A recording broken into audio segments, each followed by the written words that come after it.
Along the west coast of India, the area now known as the modern state of Gujarat has been the focus of many mysteries that baffle researchers, scholars, and spiritual leaders. The name Dwarka, also known as Dwarka or Dvaravati, translates to gateway. On the western point of Gujarat in India sits the modern-day city of Dwarka. This site is one of the 7 legendary sacred pilgrimage sites from the Hindu traditions. But could there be an ancient, pre-Diluvian city of gold that was a coastal kingdom on the Arabian Sea thousands of years ago? Legendary tales from the Mahabharata recall the time when Krishna left the earth and his city, referred to as Dvaraka, was swallowed by the ocean. Archaeologists have searched the entire coast of Gujarat for clues to approximate the date of this once thriving area known in mythology as Krishna's kingdom. But will recent evidence help us discover the original mythological gateway that once stood as a shining and sophisticated city 12,000 years ago, before the Great Flood? In 2001, scientists from the Indian government made a discovery in the Gulf of Khambhat that continues to shake the foundations of everything that archaeologists thought they believed and was true about this part of the world, about Western India. The scientists were on a research vessel, and they were using sonar to determine levels of pollution in the water. The sonar began to return a signature that was anything other than natural. They were the outlines of massive buildings, a huge complex stretching for miles. And this led to an investigation that is still controversial to this day. The area is called the Gulf of Khambhat. And in Hindu traditions, there has always been the belief that there was a city, some people call the mythical city of Dwarka, where Krishna and the gods lived, and this is where many of the descriptions in the Mahabharata are actually playing out. Well, up until recently, officially, these were believed to be stories to help convey a message, but not based on anything that is factual.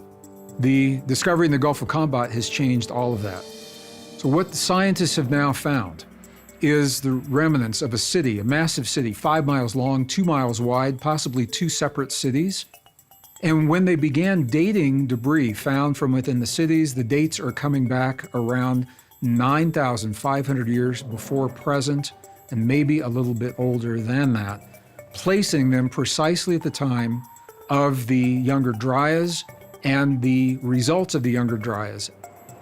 As the flooding began, what we know geologically is that the sea level was 250 feet lower during that time, during the Younger Dryas, than it was after the flood.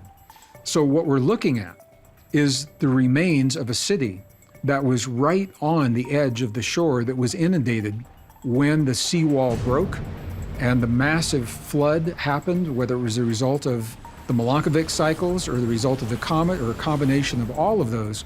We know factually that the sea level did rise, and it rose enough to inundate many coastal cities. And it is very controversial because the date does not fit into the history as that history is written into the books today. The question is, once again, will we allow the evidence to lead us to the story that it tells, or will we take that evidence and try to fit it into a pre-existing story based upon a theory that was made over 100 years ago? When we're researching the lost city of Krishna from the Mahabharata, we come across 2 terms which can be a little bit confusing. We find the word Dvarka or the term Dvaraka. And as we dig deeper and deeper, we find out that these 2 words are interchangeable for the same lost city of Krishna. But where is this lost city of Krishna located? That's another debate that when we dig into the work of Dr. S.R. Rao, who made it his life's passion to uncover this lost city of Krishna from the Mahabharata, he originally landed in the city of Bet Dwarka, which is just overlooking the Bay of Kutch. Now, what he noticed is that the foundations of the city go down 6 layers deep, suggesting that it's thousands of years old. And he thought, maybe this is it. But the legends tell us that Dwarka was sunken under the ocean, so he said maybe this isn't it. So he started looking into the oceans around Bet Dwarka, and sure enough, he found sunken ruins, and he went, aha, this must be the lost city of Krishna here. Well, that wasn't good enough. He kept digging. In the Bay of Khambhat, also known as the Bay of Khambhat, that there was a lost city the size of Manhattan, some 36 meters under the ocean. When Dr. S.R. Rao looked at the depth of this lost city in the Bay of Khambhat, he suggested that that may indicate that the city was over 7,500 years old. But as we look deeper into the geological record, possibly this city was sunk back in the Younger Dryas era, some 12,500 years old. So it's going to be debated how old this city is.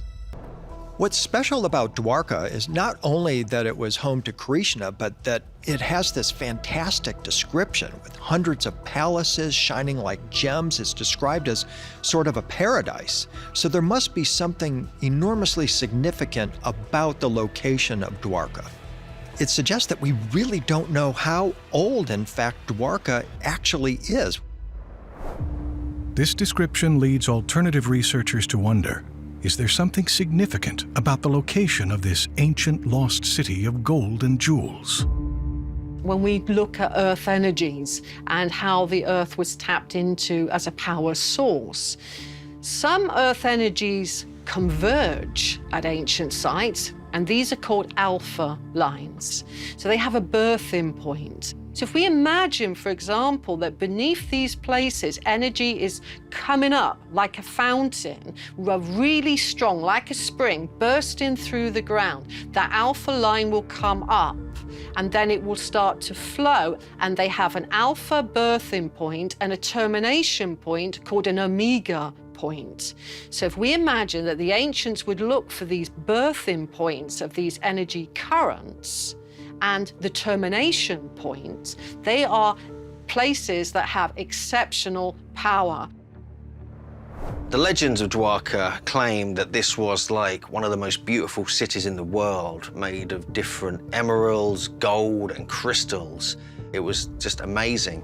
And also, the fact that it's been so deeply submerged in the water suggests that some kind of cataclysm or battle really did take place. And the stories of Krishna and King Salva may have some reality to them. In the archaeological excavations that they've done in that area, one of the things they found was a coin that dated back to 9,000 BC. And it is believed that it's around this period of time that the epic of the Mahabharata took place in that area. Could this sunken pre-Diluvian city, also referred to by scholars as Dwarka in the Gulf of Khambhat, be the legendary Dwarka, lost city of Krishna? According to ancient Vedic texts, this city was surrounded by water, and bridges connected this city to the mainland. Could this submerged discovery be a clue to a deeper understanding of the mythological timeline when the gods left the earth and there was a great flood and humanity started over? As so many legendary tales have taught us, this region of the planet has a powerful influence in humanity's journey. After being swallowed by the sea, could the discovery of this ancient city at the bottom of the Gulf of Khambhat be a key to understanding the timeline of the legends from the Mahabharata? We may never know the truth from this legendary time when modern-day Gujarat was glistening with golden gateways. But what is for certain, there is an ancient city completely underwater that was the size of Manhattan that sharply challenges the mainstream understanding and timeline of human civilizations.